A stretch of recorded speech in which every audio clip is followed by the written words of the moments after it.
Families like mine all across this country know all too well what the damage of weapons can do. It's about the families and victims of crime. That's what we're advocating. Growing up as a Kennedy, obviously my uncle's deaths, both President Kennedy's assassination and Robert Kennedy's assassination, are vividly seared into the memory collectively of all Americans.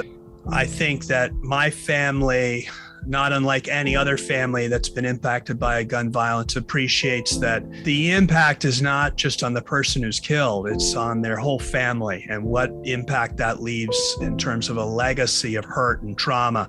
When I went to the floor nearly 30 years ago as a new member of Congress to speak out against the repeal of the assault weapons ban, I really did not have the language, what the bill represented as far as a gun bill. I did understand what the bill represented in terms of how there is such an impact to these violent mass shootings and murders of any kind. I understood that well because I lived in a family that suffered real trauma as a result of that.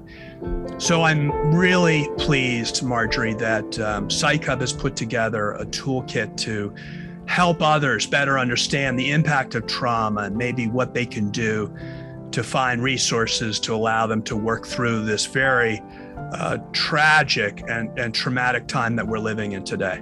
Thank you, Patrick, for sharing your story. It's especially powerful at a time like this.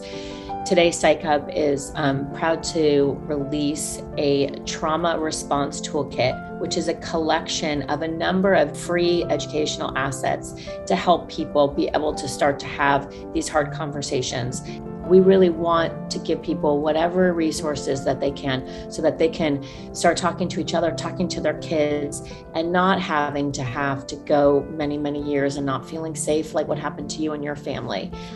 We are here. We want to support everybody through this, and together we are going to heal our nation, and we are going to all get educated about how to manage trauma and grief and move into a place of healing.